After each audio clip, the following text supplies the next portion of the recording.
pela mais uma vez aqui conosco.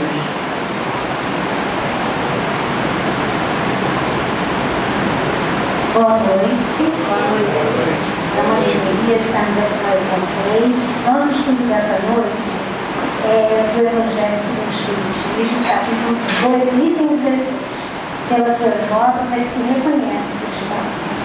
E nós começamos esse ano de atenção nas promessas de Jesus. Dentre as promessas de Jesus, nos impressiona muito a questão do reino dos céus. E nós, que vivemos hoje na Terra, ainda tanto quanto envolvidos na matéria, vivendo momentos ainda difíceis, quando ouvimos Jesus falar do reino dos céus, olha, dá uma vontade de correr para esse tal do reino dos céus, e um desejo muito grande de alcançá-lo, tal qual é prometido por Jesus. E já sabemos que esse reino dos céus, ele não é um lugar físico, ele é um estado de alma, pelo que já vamos estudando e compreendendo a mensagem de Jesus. Mas desejamos muito, porque somos espíritos criados por Deus em busca da perfeição. E a nossa natureza é a felicidade. E por isso temos essa vontade, esse desejo de caminhar para o reino dos céus. E aí, quando começamos a estudar o nosso item 16, nos deparamos com a seguinte frase: nem todos os que lhe dizem Senhor, Senhor, entrarão no reino dos céus. Ora, vejam só, nós pensarmos que esse reino dos céus podia ser uma coisa assim tão simples, que ia depender muito da nossa fé, da nossa crença. Então, crendo em Deus, acreditando nas promessas de Jesus, olha que facilidade, estaremos a caminho. E aí nos deparamos com essa frase, que é uma frase do Senhor Jesus. Escutai essas palavras do Mestre, todos vós que revelis a doutrina espírita como obra de Deus. Abri os ouvidos, que é chegado o momento de ouvir. Então, se essa frase, que é a frase que nós vamos estudar, é o resumo do nosso estudo na noite de hoje, é uma frase do nosso Mestre Jesus, então ela é importante. Porque é o nosso Mestre, é o nosso guia, é o nosso modelo. O que Jesus fala tem importância para nós que já entendemos Jesus como o caminho e a verdade. Se esse é o caminho que devemos trilhar, tudo que ele falou é de suma importância para nós. E quando estamos estudando a doutrina espírita, isso é, o Evangelho, através de uma nova percepção, uma percepção ampliada, que é a doutrina, nada mais estamos fazendo do que rever os ensinamentos de Jesus, do Mestre Jesus. Então Jesus, novamente, através dos seus mensageiros, através da codificação de Kardec, vem rever o conhecimento que ele já havia trazido quando esteve aqui na Terra e explicar isso de forma mais ampliada, mais detalhada, dando novas informações que facilitariam o entendimento de muitas coisas que até então não havíamos entendido. Então, é importante essa frase. É o nosso estudo da noite de hoje. Importante porque foi dita pelo nosso Mestre Jesus. E diz assim, então, abrir os ouvidos, que é chegado o momento de ouvir. É o que está escrito no segundo parágrafo do nosso item 16. E que momento então seria esse? É chegado o momento. Quer dizer que antes não era, e agora é. Olha só. Eu acho, estamos entendendo, que do tempo de Jesus para cá, a gente já ganhou muita coisa. Já caminhamos bastante. Por isso, desde que Jesus veio na Terra e trouxe a sua mensagem, até o momento que Kardec codifica a doutrina, houve todo um processo, todo um aprendizado a nível de coletividade terrena, os espíritos que aqui habitavam, para preparar essa segunda etapa, essa terceira revelação. Então Jesus vem e promete o Consolador. E ele só envia esse Consolador no momento em que estamos preparados para receber. gente coloca esse momento de receber o Consolador como um momento de hoje, é porque o Consolador chegou no outro dia dele, né? Não temos muito tempo. A nossa doutrina é uma doutrina ainda novinha, e ainda estamos, vamos dizer assim, começando essa caminhada no entendimento do Espiritismo. Então, esse é o momento em que a humanidade ela está mais amadurecida, ela está mais preparada para receber essa mensagem. Também é esse o momento porque nós agora vivemos assim, a mais amadurecidos, temos possibilidades de mudança muito mais efetiva. Então, até então, a gente podia alegar desconhecimento, podia alegar uma série de coisas, agora não. Por quê? Com todas as facilidades que a ciência vem encontrando, parece que também é um momento especial na história da humanidade, né? Nunca foi tão fácil, nunca tudo foi tão fácil. A comunicação é fácil, a vida é fácil, a ciência avançou, é mais fácil viver, né? Porque cada vez a idade média de vida ela se amplia. Isso tudo conquista da ciência pelo progresso da humanidade, pelo desenvolvimento esse que a gente vai falando, que não é só espiritual, mas também é intelectual. Eles vão acontecendo, aliás, o intelectual primeiro, o espiritual vai sendo seguido segundo o livro dos Espíritos, né? A gente vai conhecendo, para melhor entender posteriormente. Então, esse é o momento. Estamos mais amadurecidos, estamos com mais conhecimento e parece que estamos um pouquinho confusos ainda. Porque o momento, ora, vocês vão dizer, ora, Rosana, está certo, você está falando e parece que o mundo está mil maravilhas. E não é isso que a gente vê quando liga a televisão, é assim? Quando a gente liga a televisão, não parece que isso é real. Então, também é um momento por causa disso. Porque como podemos mais, como estamos avançadinhos na nossa espiritualidade, recebemos também tarefas difíceis. Parece que é uma contradição, mas não é.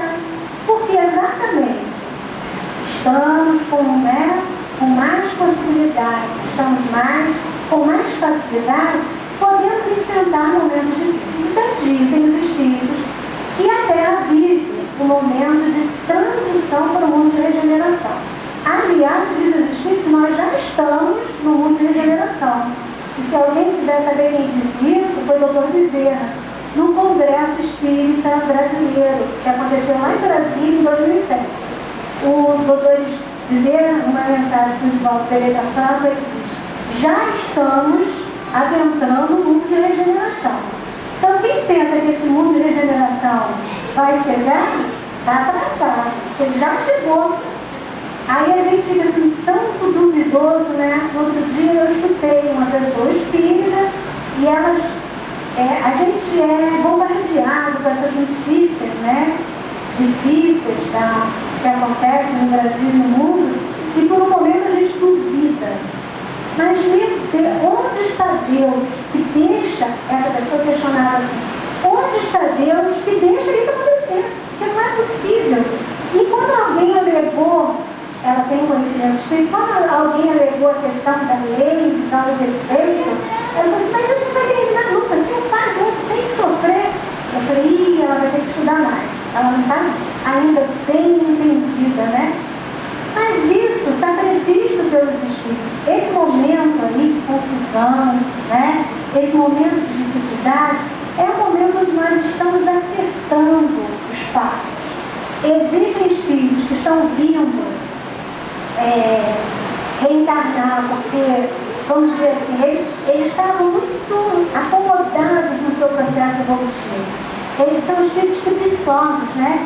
Então o pessoal fala assim, olha, vamos dar esses meninos para lá, esses que estão enrolados, para ver se agora eles vão, né? Eles dão para caminhar. Porque agora tem muita gente boa para ajudar.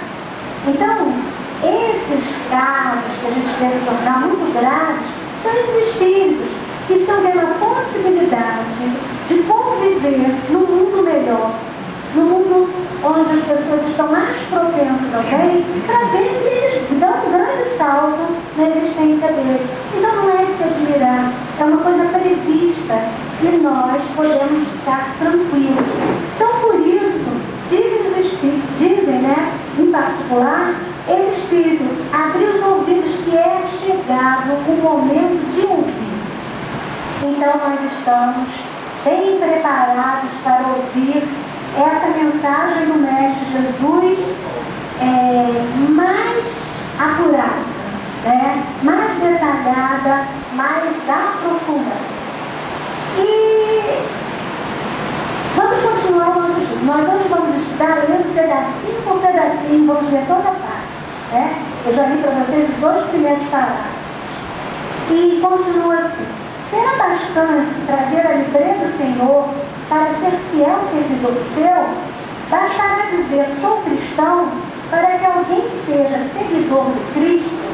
Procurai os verdadeiros cristãos e os reconhecereis pelas suas obras. Então, quem são os cristãos verdadeiros?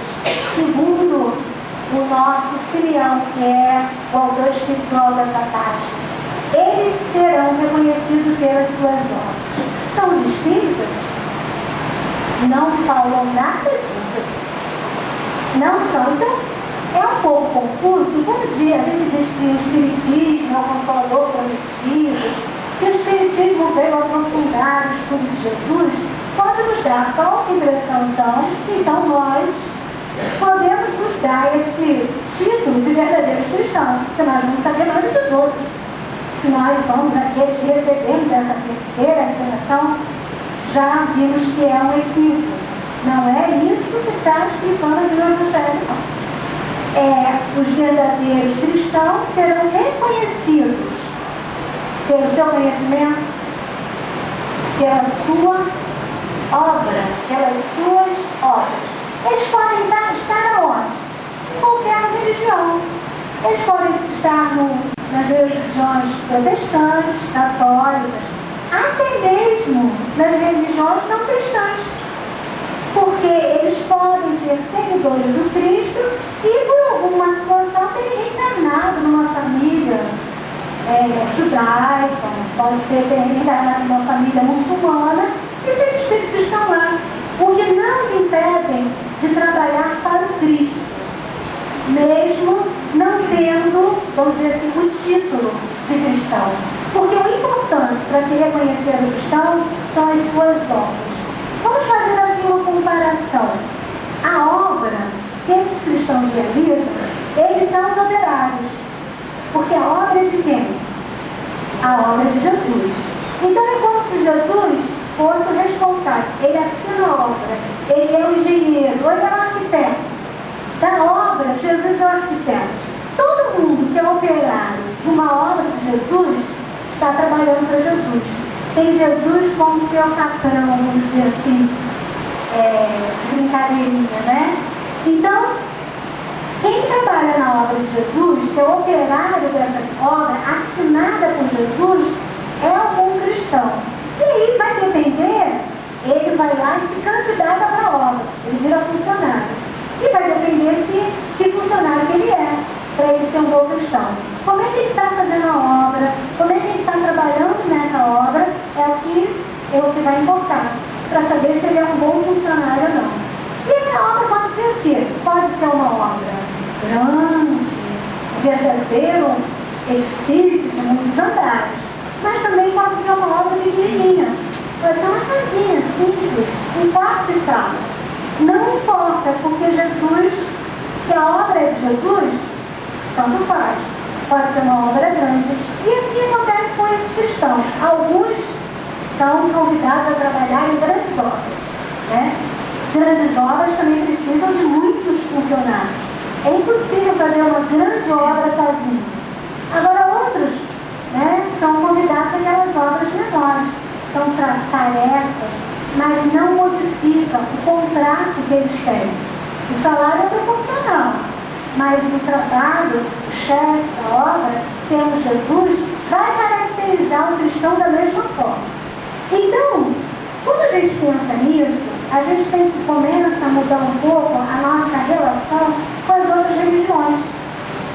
Porque Existe uma palavrinha muito difícil da gente vivenciar, mas que está cada vez mais sendo necessário no nosso mundo atual, que é a palavra tolerância.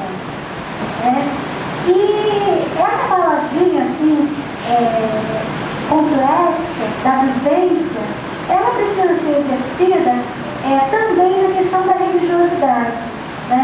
Nós que acreditamos no Espiritismo, nós conhecemos o Espiritismo e o reconhecemos como verdade, que vai ajudar a humanidade a encontrar o seu caminho aí de felicidade, nós temos que entender que essa verdade, e assim é colocado, quando estudamos o Espiritismo, ela chega paulatinamente. Ela não é uma verdade que veio se impor pela força, porque senão não seria uma verdade. A verdade ela não precisa se impor, ela surge naturalmente pela força da própria ideia. Então o que acontece? Não temos a necessidade de impor essa religião a quem quer que seja, pois que sabemos que cedo ou tarde essa verdade virá à tona, e virá à tona para todos, mas virá de uma forma diferente. Então o que acontece? Quando vemos, na prática, irmãos com outras crenças, não precisamos nos incomodar. Porque se eles podem estar mais cristãos do que nós, não é isso? Que a obra, eles podem estar mais comprometidos com a obra de Jesus do que nós mesmos, apesar do nosso conhecimento. Temos um conhecimento, às vezes, intelectual, já compreendemos os preceitos, já entendemos a mensagem de Jesus, mas não conseguimos viver. Isso é, não conseguimos ir lá botar o tijolinho e trabalhar na obra, porque somos preguiçosos, porque somos acomodados, várias coisas, porque estamos preocupados com outras coisas que não a obra, estamos preocupados conosco mesmo, outras situações, e porque voltamos ao trabalho, porque dormimos demais, sei lá, tantas coisas podem nos impedir de ir para o trabalho, no nosso serviço do dia a dia. Então, alguns desses irmãos envolvidos em outras situações, em outras vivências, nesse momento aqui na Terra, comprometidos em outras doutrinas, eles podem estar muito mais próximos de Jesus do que nós. E nós, muito equivocadamente,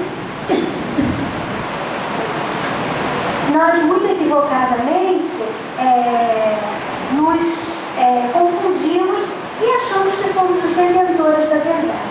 Então, quando a gente fala de tolerância, a tolerância para com as outras ideias, a tolerância para com aquele que não se propõe a uma vivência na mesma forma quanto escolhemos, ela implica uma coisa muito importante, porque no momento que trazemos em nós a tolerância, isso permite uma coisa importante que é a convivência.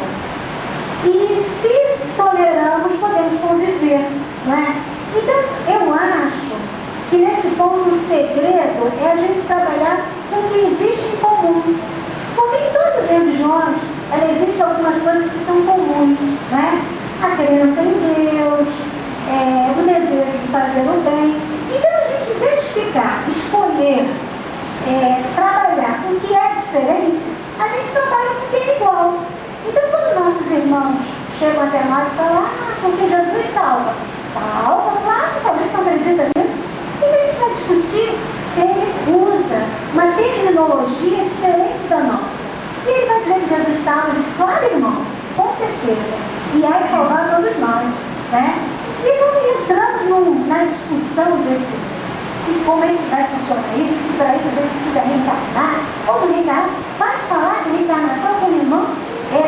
Em alguns momentos é melhor não. A gente primeiro faz a convivência, a gente aproxima, a gente trabalha com o que é igual. Isso é a tolerância. E aí, quem sabe, não podemos nós, esses que são de outras correntes religiosas, trabalharmos na mesma obra de Jesus. Jesus assina, nós vamos lá e trabalhamos na mesma obra. Isso não é bonito? Muito interessante. Alguns dias atrás, umas 2 semanas, nós fomos num evento do Santo Espírita Leão Denis. Era um evento assim, festivo, era um chá. E aí começamos a conversar com o companheiro. Aí ele falou que me conhecia de algum lugar. E aí nós falamos, deve ser um movimento espírita, mas eu não sou espírita, eu sou católica. Mas eu venho aqui porque eu gosto muito. E nós achamos bastante interessante e sabemos que isso não é uma coisa incomum, né? Que é uma coisa comum para a nossa alegria. Podemos ter a possibilidade. E aí ele falou da alegria dele de estar, que ele conhecia o trabalho daquela casa, que sabia de quanto bem essa casa fazia, e que ele fazia questão de todo evento ele ia lá para ajudar. E assim acontece com a questão da tolerância. Acontece quando nós resolvemos fazer tal qual esse nosso irmão e trabalhar, apesar das diferenças, na mesma obra, exercitando a questão da tolerância. Continuando então, uma árvore boa não pode dar maus frutos, nem uma árvore má pode dar frutos bons. Toda árvore que não dá maus frutos é cortada e lançada ao fogo. São do Mestre essas palavras: discípulos do Cristo, compreendei-as bem. Que frutos deve dar a árvore do cristianismo? Árvore possante, cujos ramos frondosos cobrem com sua sombra uma parte do mundo, mas que ainda não abrigam todos que se hão de alutar em torno dela. Então, esse espírito amigo, ele vai fazer uma comparação do cristianismo com uma árvore. E diz que essa árvore, então a árvore que ele passa a falar aqui, é o cristianismo. Que essa árvore ainda não cobriu ainda toda a terra. Ainda, e faz entender que vai chegar o dia que vai cobrir, né? E que essa árvore, aí ele faz uma pergunta: que frutos deve dar essa árvore? Que frutos deve dar a árvore do cristianismo? No momento vocês pensaram, que fruto deve dar a árvore do cristianismo?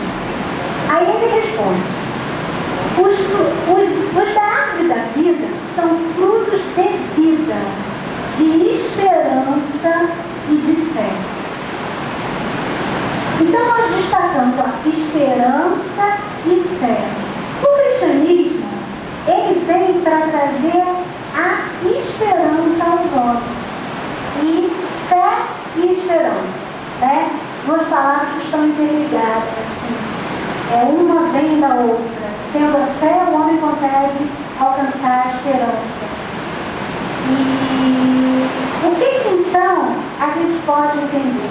Quando Jesus vem, e que ele traz como a sua grande promessa o reino dos céus, nós, já vimos isso logo no início da nossa conversa, homens aqui vivendo numa matéria, sofredores, quando nos promete alguma coisa, além disso que vivemos hoje, olha só, que esperança, né?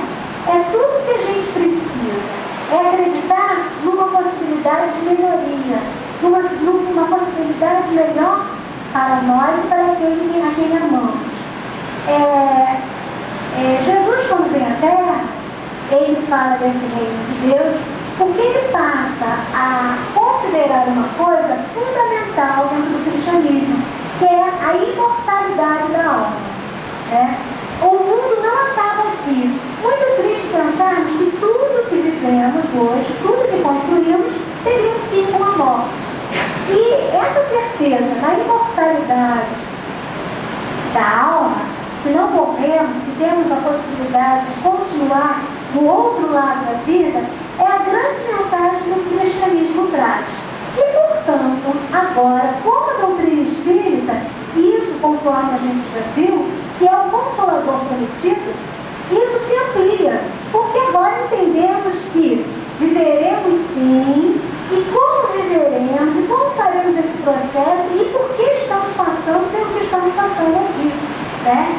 E não só viveremos, como já vivemos antes, e todo esse processo da reencarnação, da lei de causa e efeito, da nossa possibilidade de escolher, e do nosso fim lá, o último, que é a perfeição, que é a parte que eu gosto mais.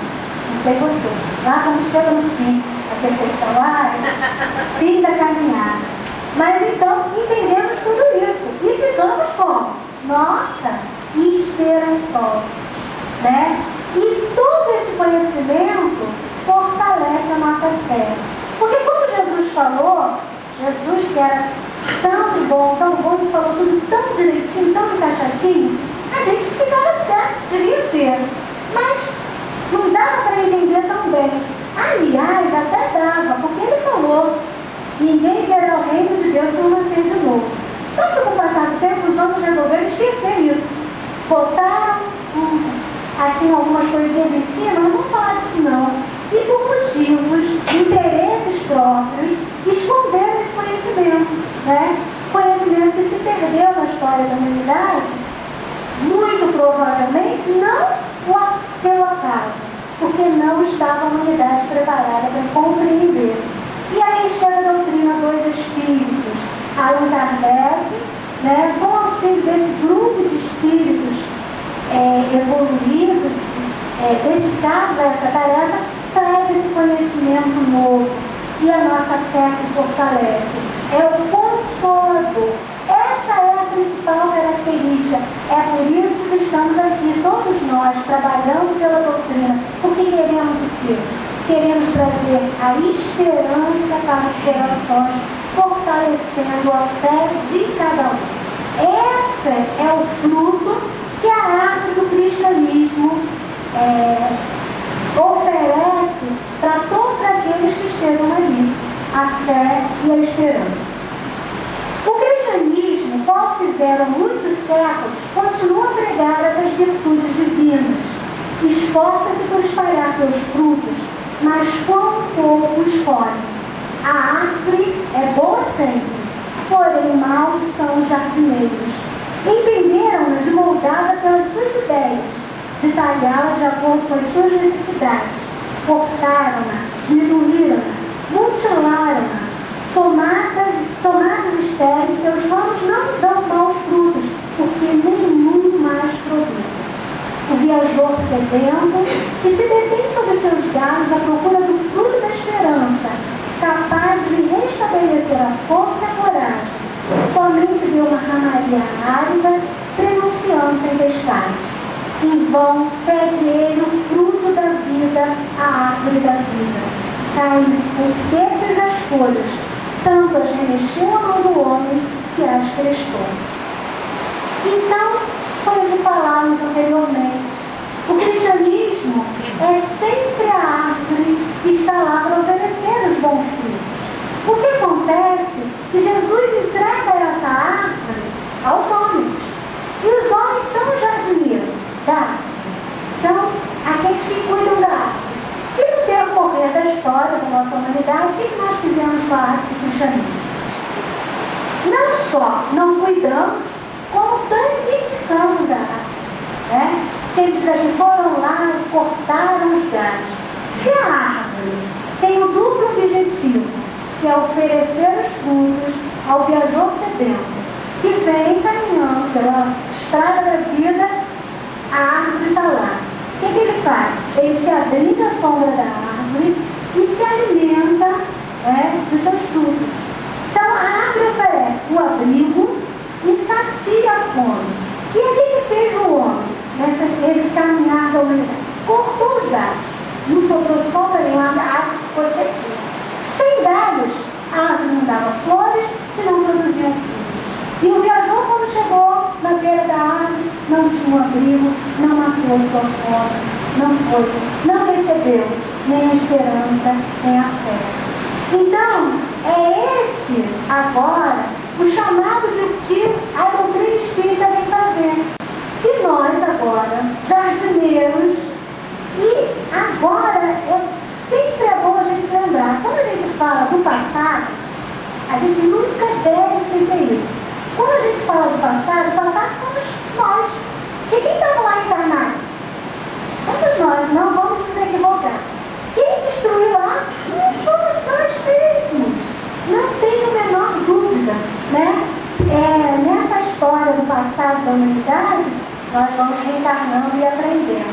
Então, naquele tempo, ainda ignorantes que éramos, fizemos algumas bobagens e destruímos a arte. Agora que chega o Espiritismo, é a nossa chance de nos recuperarmos e de fazer com que essa árvore novamente se torne uma árvore muito frondosa. E eu acho que já está, porque ela já está abrigando muita gente. Então esse é um processo que já se iniciou, né? É um processo que, graças a Deus, nunca deixou de acontecer, na verdade. De vez em quando aparecia um para jogar, que não morreu, vocês veem, né? Porque jogaram uma aguinha, vinha lá, o Francisco de Assis. Sabe essa gente que de vez em quando vem ao mundo na história da humanidade para dar uma levantadinha na arte? Então, como coletividade, a gente não esteve muito bem de jardineiro, não. Sorte que apareceram jardineiros uma ou outra para dar uma regadinha e a árvore não morrer. E aí, quando chega a doutrina espírita, eu considero que foi uma chuva. Na verdade, a doutrina espírita foi uma chuva. Dessas que a terra está bem seca, e quando dá aquela chuva, no dia seguinte mesmo, parece, as plantinhas estão todas brotando. E foi assim que aconteceu. A doutrina espírita chega e a arte do cristianismo novamente começa a crescer e a se tornar frondosa. E nós somos convidados a trabalharmos como jardineiros dessa arte. E aí o que acontece? Estamos convidados ao trabalho.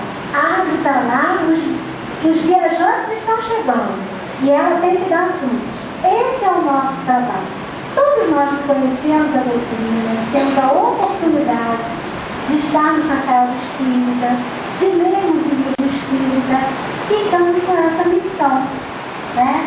Conhecemos a árvore, isso é, nós fomos abrigados pela árvore e recebemos os frutos dessa árvore. E aí, no processo natural de quem viveu a experiência, de quem foi alimentado, de quem foi abrigado, passamos a querer também a fazer isso para o nosso próximo. E é a nossa hora de nos comprometermos o trabalho do jardineiro. E aí perguntamos, refletimos, o que nós estamos fazendo, né? Estamos divulgando a doutrina? Mas eu não faço palestra não, dona Rosane.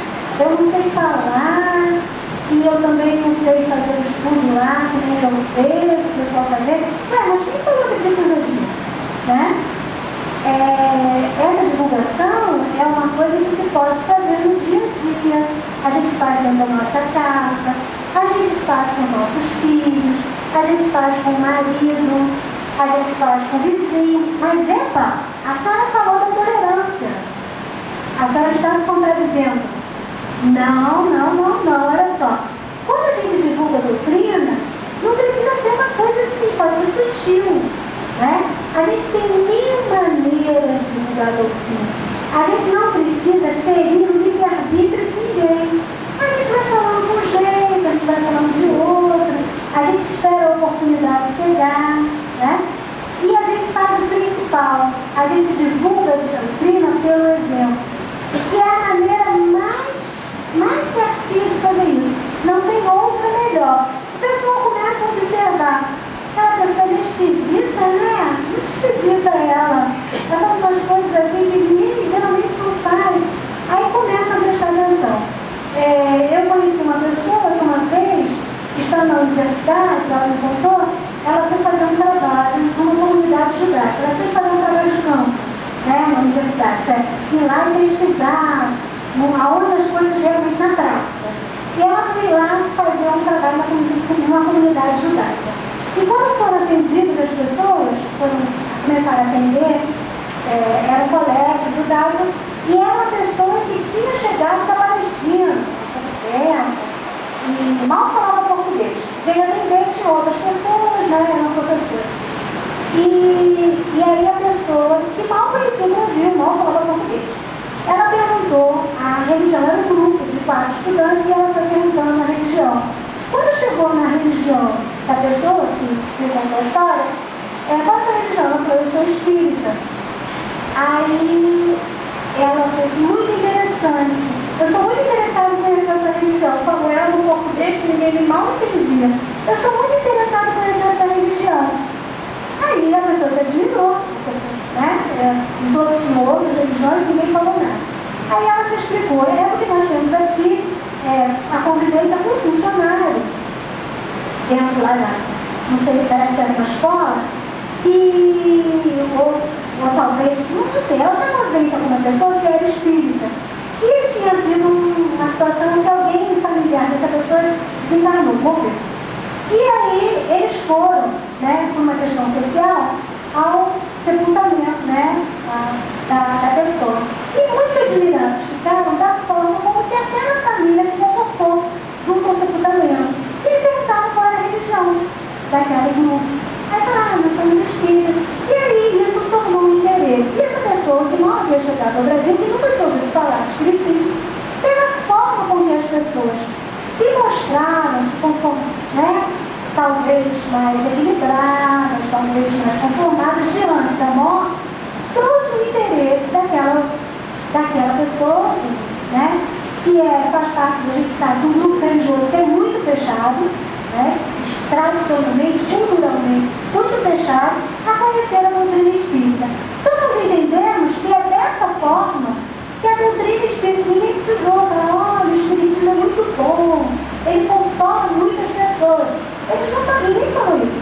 Ela viu as pessoas consoladas. Ela viu a prática disso. Então essa é a forma. E nós estamos comprometidos. E esse compromisso se dá quando a doutrina espírita começa a entrar em nós. Quando nós começamos a nos transformar pela doutrina.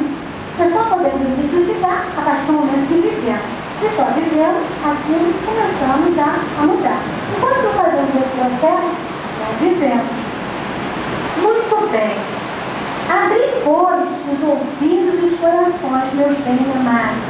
Cultivai essa árvore da vida, cujos frutos dão a vida eterna. Aquele que a plantou, vos concita tratá-la com amor, que ainda quereis dar com abundância seus frutos de vida. Conservai-a tal como Cristo vos entregou. Não a mutileis. Ela quer estender sua sombra imensa sobre o universo. Não lhe cortei os seus galhos. Seus frutos benfazejos caem abundantemente para alimentar o viajor faminto que deseja chegar ao termo da jornada. Não amontoei esses frutos para armazenar e deixar apodrecer a fim de que ninguém sirva. Muitos são chamados e poucos escolhidos. É que há abarcadores do pão da vida acumulado com material. Não sejais do número deles. A árvore que dá bons frutos tem de os dar para todos. E depois procurar os que estão famintos, levai-os para debaixo da árvore e partilhai com eles do abrigo que ela oferece. Não se colhem uvas dos espinheiros.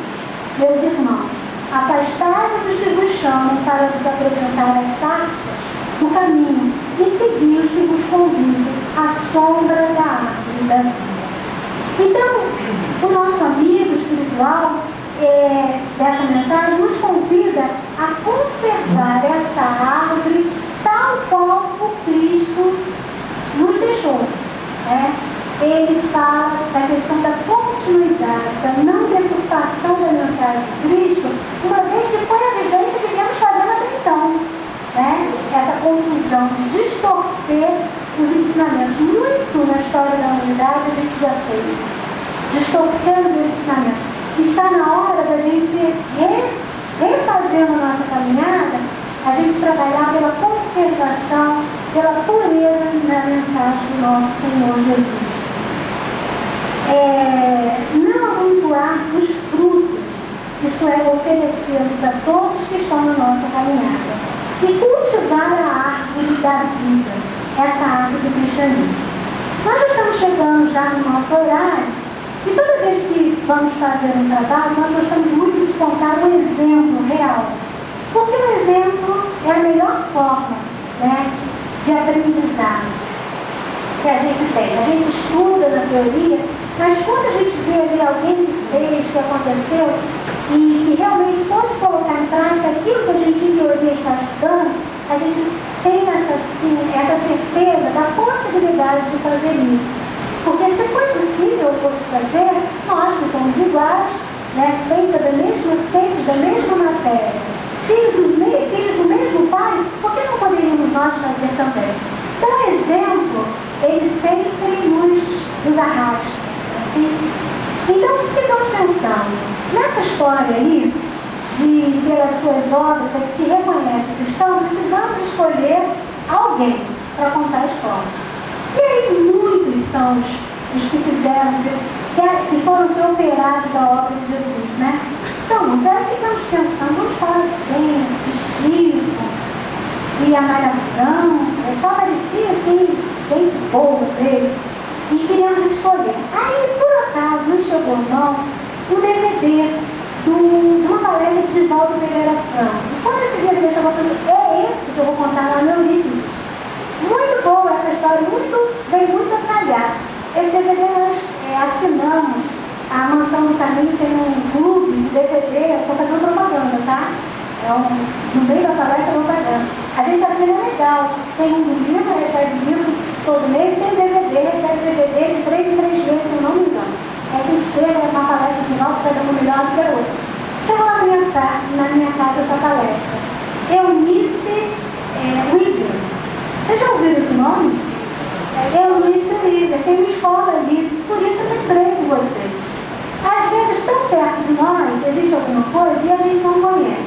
Então, acredito que alguns aqui possam ter estudado na escola, possam ser missionários, que a escola não perto, e possam conhecer a história da Eunice. Então, eu peço desculpas.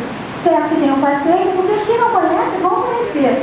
Porque eu achei muito chato vocês não conhecerem a Eunice, porque ela foi uma trabalhadora de uma obra muito grande do nosso Senhor Jesus. E eu gostei muito de conhecer essa história e achei que era importante. Às vezes é assim, né? Nome de escola, nome de rua, são tantos personagens e a gente não se dá conta de quem eles são. E às vezes é importante isso, não é uma bobagem não, porque são oportunidades da gente reviver uma história que só alguns conheceram. Quem viveu na época da Eunice conheceu a história dela, porque ela foi uma mulher pública. E aí passou-se o tempo e essa história morreu no tempo?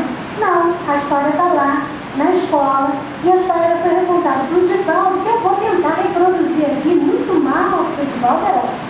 Mas uma hora de palestra, vai e conta a história da Eunice. Mas, pois bem, vamos ao que interessa. Quem foi a Eunice? A Eunice nasce no interior de São Paulo, muito menina, vai para o Rio Grande do Sul. A sua mãe se encarna, ela ainda muito moça, ela volta a estudar em São Paulo. Ela é uma menina ainda, quando ela conhece uma moça também, numa cidade que ela mora com sua tia, ela vai lá para lá estudar e fica morando na casa de uma tia. E essa moça se chama Rosa Fernandes. E essa é uma mocinha muito bonita, de uma mulata, assim, bem da cor brasileira, e que era muito bela realmente. E ela chamava atenção numa cidade pequena, no interior de São Paulo, pela sua beleza. E sendo uma moça muito jovem, alegre, namoradeira, vamos dizer que ela não era muito bem vista pela população local. Todo mundo falava que era bonita, era alegre, provocava, né, olhares dos homens. Então, por isso todo mundo achava que ela era assim, animada demais, né, conversadeira demais, namoradeira demais. Então, Rosa Fernandes não era.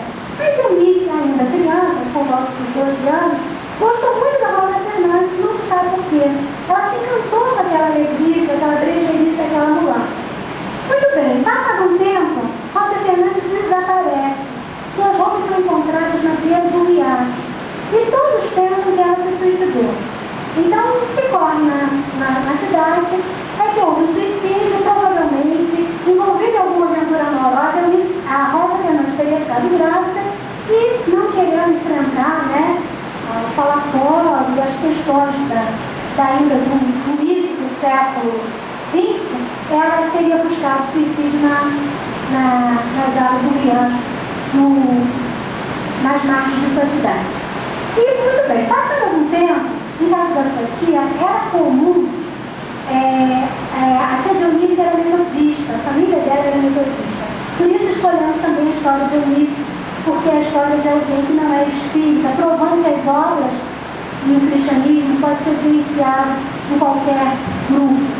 Então, o que acontece? Eunice, na casa de sua tia, fazia muita caridade, ajudava muitas pessoas. E era comum passar pela rua um grupo de pessoas leprosos, como se chamava naquela época, pessoas contaminadas pela doença de Hansen, pela hanseníase, que na época considerados leprosos e que viviam ainda numa época onde se ignorava as questões que a ciência hoje já sabe, no contágio, viviam isolados nessa sociedade. Esse grupo passava pelas casas pedindo esmolas, e quando eles passavam, eles tocavam um instrumento, a macraca, que é um instrumento do alimento, para que as pessoas se recolhessem em suas casas e não tivessem contato, né? Então um dia vem passando esse grupo, a tia Eunice coloca gêneros alimentícios, roupas usadas para o grupo na porta de sua casa e recolhe as crianças, recolhe todo mundo se cansa. Mas Eunice, muito curiosa, ela vai até a janela. E ela não sabe por que, com a força lhe atrai muito, ela é envolvida de muita curiosidade. E quando o grupo se aproxima da casa para recolher os gêneros, ela sai até a porta e vai ao encontro do grupo.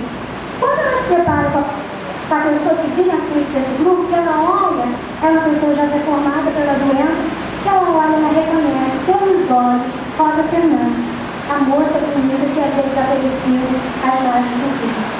E ela, muito admirada, né, Rosa Fernandes também a reconhece e elas travam um grande diálogo, onde a Rosa explica a ela que ela havia sido contaminada, então ela simula o seu suicídio e passa a viver com aquele grupo. E ela fala: Eunice, eu sempre soube que você gostava de mim. E eu fico muito feliz de poder falar com você, porque ninguém jamais vai saber que eu estou aqui nesse grupo, que aconteceu comigo. Mas eu quero lhe dizer uma coisa.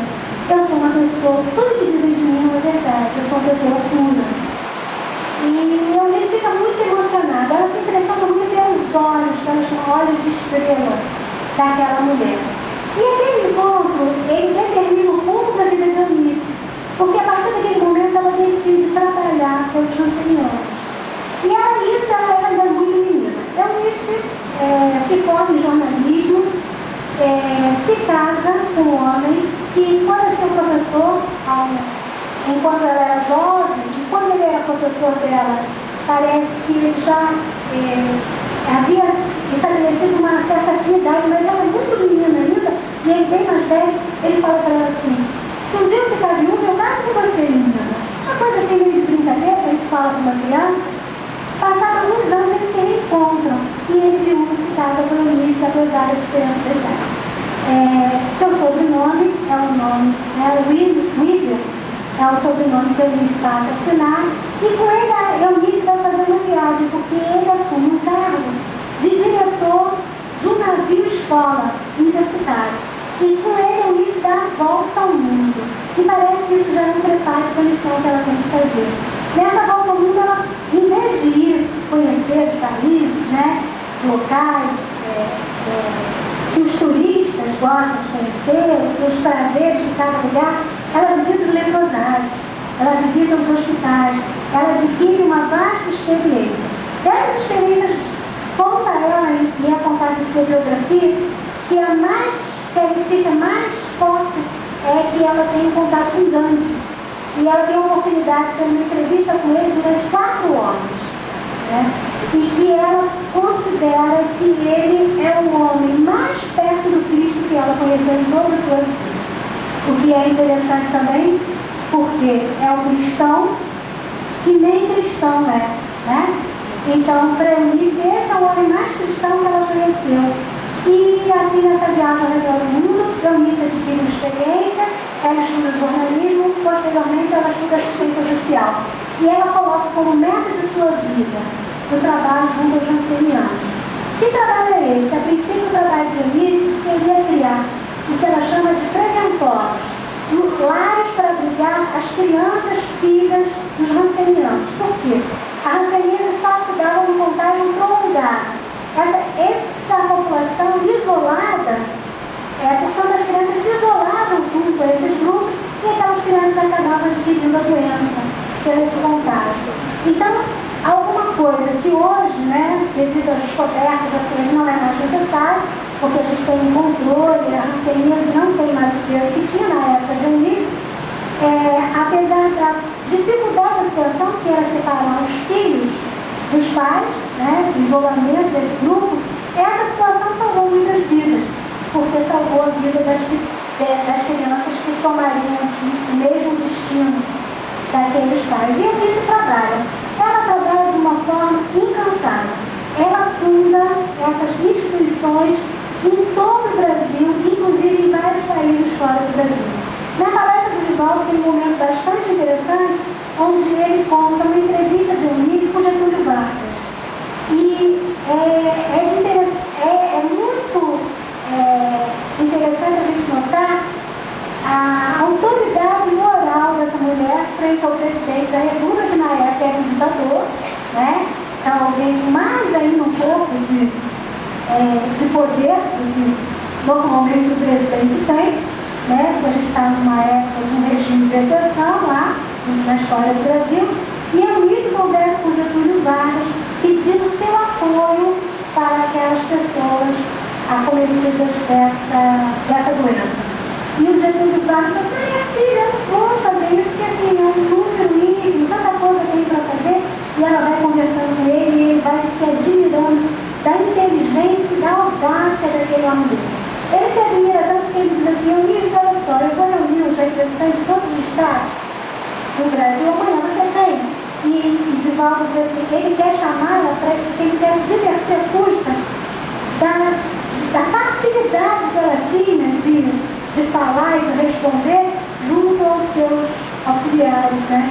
Que ele sabe que ela vai dar assim um banho neles e não vai deixar ninguém, ela ia ser uma vencedora naquele diálogo, né? Que ela iria travar. E assim acontece, ele é chamado e com isso ela consegue um espaço, um apoio para montar os preventórios, essas casas de abrigo às crianças em todos os estados do Brasil. Então, por isso, hoje, muitas instituições têm o nome de Eunice Luiz. E Divaldo vai contando uma história, que é uma história interessantíssima, de uma mulher, definitivamente uma grande mulher. E Divaldo conta que um dia, estando ele no Rio de Janeiro, num culto na casa de determinadas pessoas, que ele cita o nome, ele, no momento da prece, no culto do Evangelho, nessa casa, ele psicografa uma mensagem. Ele, na psicografa a mensagem, ele lê a mensagem, que é uma mensagem de consolo, dirigida a uma pessoa chamada Eunice. E ele fala assim: existe alguém aqui que se chama Eunice? E uma mulher loira, alta, dizem que ela não era bela, mas era uma mulher que chamava bastante atenção. Eu sou Eunice.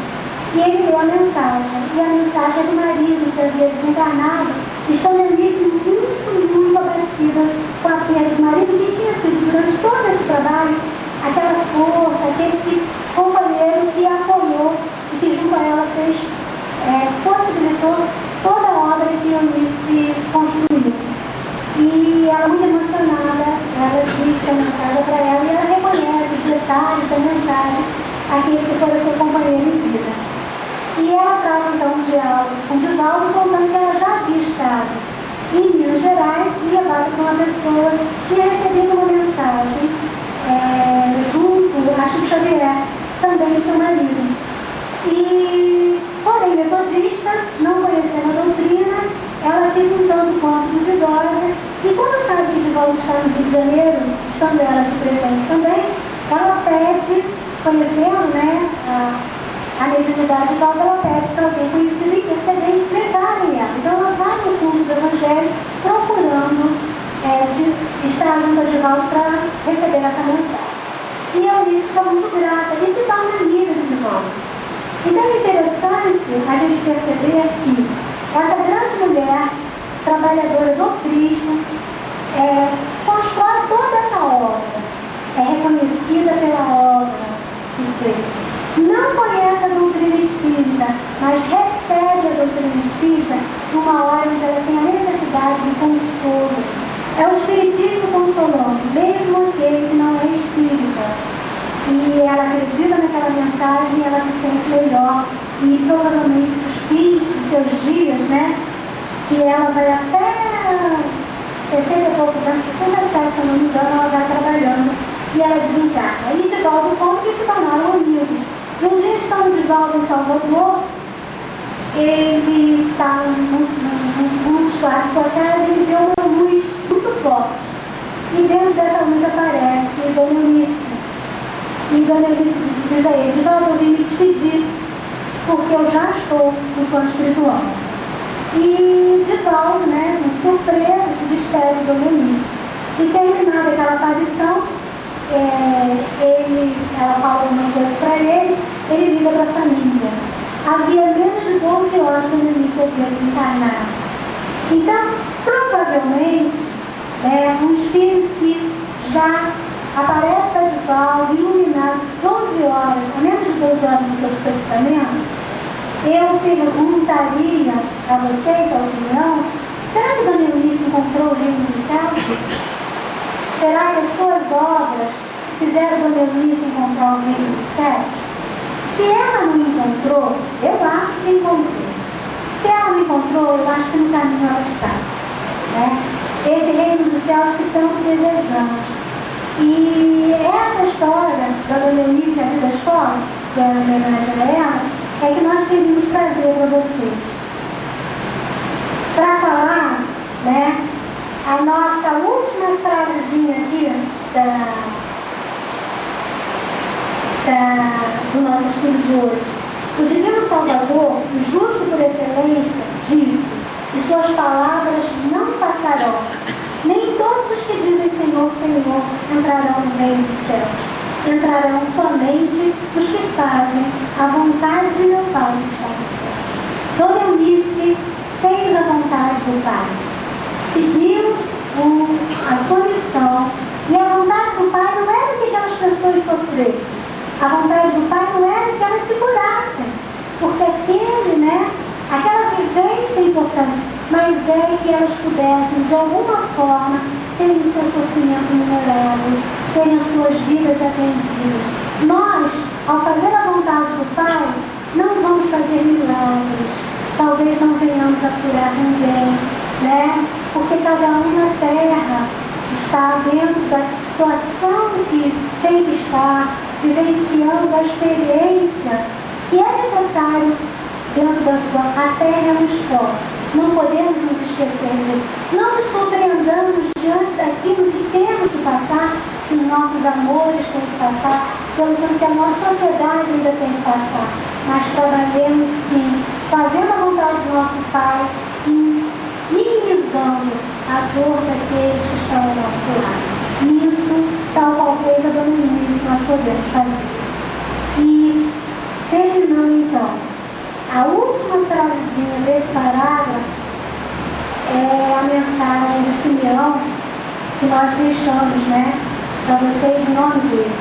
Que o Senhor de bênção nos abençoe e que o Deus de luz nos ilumine, que a árvore da vida nos ofereça abundantemente seus frutos. Crede e orai. Simeão.